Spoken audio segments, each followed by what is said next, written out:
여러분 안녕하십니까? 이어서 광주 MBC 뉴스데스크입니다. 오늘 치러진 2026학년도 대학 수학 능력 시험, 광주와 전남에선 86개 시험장에서 순조롭게 마무리됐습니다. 하지만 시험이 끝났다는 홀가분한 마음도 잠시뿐인데요. 정시 모집을 준비한 경우 앞으로의 전략을 고민해야 하기 때문입니다. 이와 함께 교육당국 발걸음도 빨라졌습니다. 한신구 기자입니다. 어스름이 막 거치기 시작한 새벽 시간. 긴장된 표정으로 수험생들이 하나둘씩 시험장으로 들어섭니다. 따뜻한 포옹으로 딸을 배웅하는 엄마부터 제자들을 응원 나온 교사들까지 수험생들의 선전을 바라는 마음은 한결같습니다. 그리고 다시 어둠이 내려앉기 시작할 무렵 초중고 생활의 정점을 찍는 수능 시험을 막 끝낸 수험생들이 쏟아져 나옵니다. 홀가분한 마음과 아쉬움이 교차하지만 본격적인 입시 전략은 이제부터 시작입니다. 최저만 맞추면 돼가지고 부담은 없었는데 살짝 홀가분해요. 정시에 중점을 둔 수험생들은 지원 대학이나 학과를 선택해야 하는 만만치 않은 과제에 맞닥뜨리고 있기 때문입니다. 이제 컨설팅 선생님한테 가가지고 이제 어떻게 단어다 어떻게 쓸지 이제 고민해보고 진학사나 그런 어플리케이션들을 이용해서 경쟁률을 먼저 보고. 수험생들을 돕기 위한 교육당국의 발걸음도 빨라지고 있습니다. 오는 20일부터 수능 가채점과 실채점 결과를 분석해서 정시 지원을 위한 전략을 만들고 집중 상담과 모의 면접을 진행하는 등 본격적인 전략 마련에 골몰하고 있습니다. 입시 전략을 짜는 데 도움이 될 수 있도록 가채점 분석 설명회 그리고 실채점 분석 설명회, 정시 상담 등 다양한 입시 전략 프로그램을 준비해 놓고 있습니다. 한편 지난 2007년 황금 돼지의 출산 여파로 광주 지역 응시생은 17,700명으로 지난해보다 5.3% 늘었고 결시율은 지난해보다 0.49% 하락한 7.13%로 전국 평균보다는 1.8% 낮았고 부산에 이어서 두 번째인 것으로 나타났습니다. MBC 뉴스 한신구입니다. 지역 미래 먹거리를 책임질 인공태양 연구시설 구축 사업 공모가 오늘 마감됐습니다. 나주를 포함해 모두 7개 지역이 치열한 유치 경쟁에 나섰는데요. 정부는 이달 말쯤 인공태양 연구시설 최종 후보지를 발표합니다. 보도에 김영찬 기자입니다. 1조 2천억 원대의 인공태양 연구시설 유치 공모에 나주를 포함한 모두 7개 지역이 최종 접수한 걸로 알려졌습니다. 본격적인 평가 절차와 함께 치열한 유치 경쟁도 시작됐습니다. 약 보름 동안 과기부는 지역마다 현장 실사와 발표 평가를 진행하는데 다음 주부터는 나주와 군산 등을 차례로 돌며 부지 환경과 전력망, 용수 등을 집중적으로 살펴볼 예정입니다. 에너지 산업의 판도를 바꿀 최종 후보지는 이번 달 말 발표됩니다. 나주시는 인공태양, 즉 핵융합 발전에 필요한 핵심 기술을 개발하는 연구시설을 에너지 국가산단에 짓겠다는 겁니다. 나주에서는 깨끗하고 안전하고 무한한 인공태양을 만들기 위해서 거기에 필요한 연구시설, 그다음에 부품을 제조하는 시설, 그런 시설을 유지하겠다는 거예요. 인공태양 연구시설 유치에 따른 경제 효과가 수조 원에 달하는 만큼 전남도와 나주시는 정치권과 연구계, 지역민 등이 포함된 유치위원회를 출범시켜 유치에 사활을 걸었습니다. 타 지역과 비교했을 때 안전한 지방과 에너지 연구 인프라 등을 강조했습니다. 유치를 달성하기 위해서 특히 학계, 연구계 분들한테 적극 홍보를 할 예정입니다.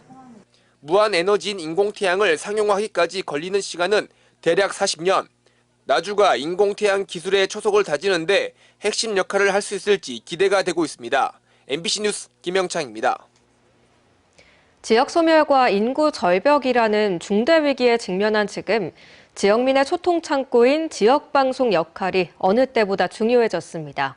국회에서는 지역방송의 공적 기능을 강화하기 위한 정책을 활발하게 논의하고 있습니다. 지역 MBC 취재단 김세정 기자가 보도합니다. 올해 여름 무려 100일 넘게 강원 영동 지역을 강타한 최악의 가뭄. 10만 4천 헥타르의 산림을 잿더미로 만들어 1조 이상 재산 피해를 낸 영남권 초대형 산불, 열차 운행까지 중단시킨 충청 전라 지역의 물폭탄급 집중호우, 국민의 생명과 안전이 위협받는 예기치 못한 재난의 빈도가 늘고 있습니다. 이러한 재난 현장마다 발빠르게 달려가 신속한 정보 전달과 추가 피해 예방에 앞장선 지역방송은 공공재입니다. 지역방송은 공공재죠. 재난재해 방송 같은 경우는 1분 1초가 아까운 상황에서 중요한 장면들을 놓치거나 중요한 소식들을 지역민들에게 제공하지 못해서 더 큰 피해를 지역민들이 가져갈 수 있는. 하지만 지역 방송사에 대한 지원은 턱없이 부족한데 관련 예산이 엉뚱한 곳으로 새어나가기 때문입니다. 방송통신발전기금을 한 푼도 내지 않고 심지어 다른 부처에 소속된 기관들에게 20년 가까이 돈이 흘러가고 있습니다. 이 같은 불합리한 제도를 개선해 지역방송이 공적 역할을 잘 수행하도록 지원하는 방안이 국회에서 추진되고 있습니다. 방송통신발전기금 가운데 연간 45억 원 수준에 머물던 지역방송 경쟁력 강화 예산을 207억 원으로 늘리는 예산안이 발의됐고 국회 과방위 전체회의 의결을 앞두고 있습니다. 지역방송 지원 예산이 한 사당 1억밖에 안 돼요. 4억 정도 늘려서 지역방송의 존재 이유와 또 지역 문화의 구심처로서 역할을 할 수 있는 그런 프로그램을 지원하도록 이번에 예산 편성을 하고 있습니다. 재난정보 제공과 지역 밀착 콘텐츠 등 공적 기능 강화의 혜택은 모두 국민에게 돌아가게 됩니다. 이 내용을 담은 예산안이 예결위를 거쳐 다음 달 국회를 최종 통과하면 지역방송의 공적 역할을 한층 강화하는 계기가 될 것으로 보입니다. MBC 뉴스 김세정입니다. 전국의 장애 예술가들의 작품을 한자리에서 감상할 수 있는 광주 에이블 아트위크가 김대중 컨벤션 센터에서 개막했습니다. 장애예술의 가치를 알리고 지속 가능한 창작을 지원하기 위한 행사인데요. 수준 높은 작품들이 감상의 즐거움을 더하고 있습니다. 박소인 기자입니다. 시각장애인 고홍석 작가는 촉각과 공간 감각으로 세상과 소통합니다. 풍선에 숨을 불어넣는 그의 작업은 자유로움을 향한 소망을 담고 있습니다. 발달장애인 정은재 작가가 보는 세상은 순수하고 행복합니다. 보티첼리의 그림에서 영감을 받은 이 작품도 때묻지 않은 원색과 동심으로 가득합니다. 사람들이 제 그림을 보시고 감사하면 좋겠어요. 장애와 비장애의 경계를 허물고 예술의 다양성을 넓히는 전시에 전국에서 200여 명의 장애 예술인들이 참여했습니다. 국내외 주목을 받는 작가들의 작품을 비롯해 회화와 설치, 사진과 미디어 아트 등 다양한 작품들이 48개 전시 부스를 장식했습니다. 저는 장애인들이 가지고 있는 예술의 그 깊이 속에는 상실에 대한 아픔보다도 상실을 통해서 얻어지는 그러한 영감과 육감이 있다고 봅니다. 비장애인 작가 40여 명도 전시에 참여해 포용적 예술 생태계를 위한 연대의 뜻을 함께했습니다. 작품을 창작하는 것보다 작품을 옮기고 전시하는 일이 더 큰 도전인 장애 예술인들에게 관객과 만날 수 있는 기회는 더없이 소중합니다.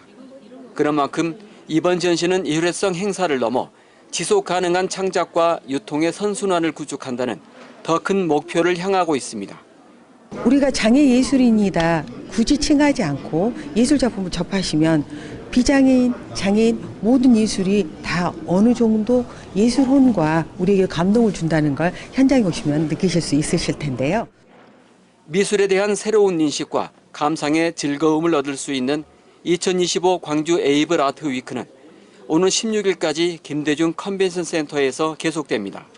MBC 뉴스 박수인입니다. 한국의 대중가요 역사에서 빼놓을 수 없는 인물이죠. 킬리만자로의 표범을 비롯해 60년 동안 3,000곡을 써내려간 작곡가 김희갑 씨의 인생을 담은 다큐멘터리가 공개됐습니다. 감독은 거장의 음악 인생을 담기 위해 무려 10년을 기록했다고 하는데요. 김단비 기자가 감독을 직접 만나봤습니다. 깜짝 놀랐죠. 어떻게 이런 발상을 하셨을까? 획기적이었었죠. 내레이션과 노랫말이 어우러진 실험적인 스타일의 조용필의 킬리만자로의 표범. 박인수 이동원의 향수, 혜은이의 열정 등 3,000곡이 넘는 노래가 작곡가 김희갑 씨의 손에서 탄생했습니다. 끊임없이 새로운 음악 장르를 시도하며 대중가요의 한 획을 그은 그는 많은 이들의 추억 속에 자리하고 있습니다. 그 노래를 들을 때는 청년 시절도 됐었고 이제 신혼 초도 이제 됐었기 때문에 많이 이제 올해 제가 이제 60대니까 이제 그런 시절들이 노래마다 시절이 생각이 나죠. 그런 그의 일생과 동반자이자 음악 파트너인 작사가 양인자 씨의 삶을 담은 음악 다큐멘터리가 개봉했습니다. 다채로운 아카이브 영상과 아티스트들의 증언을 통해 두 거장의 음악 인생을 되살려냈습니다. 황혼에 접어든 부부의 음악 이야기에는 명곡들이 탄생하게 된 배경과 시대적 감성이 담겨 있습니다. 완성하는 데만 장장 10년이 걸렸습니다.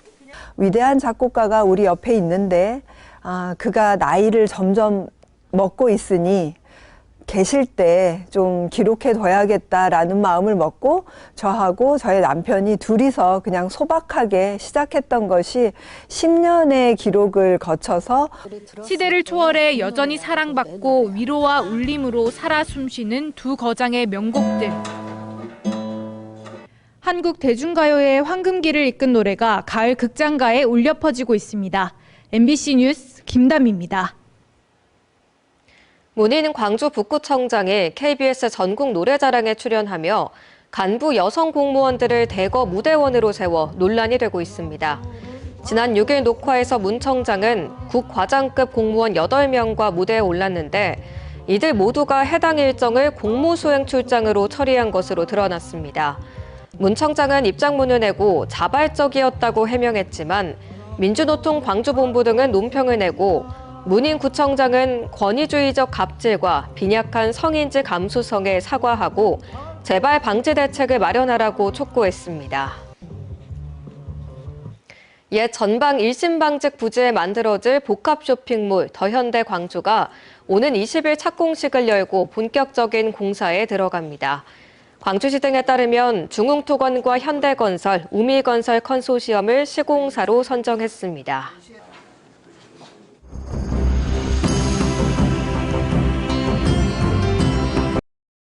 언제 어디서나 내 손 안의 뉴스.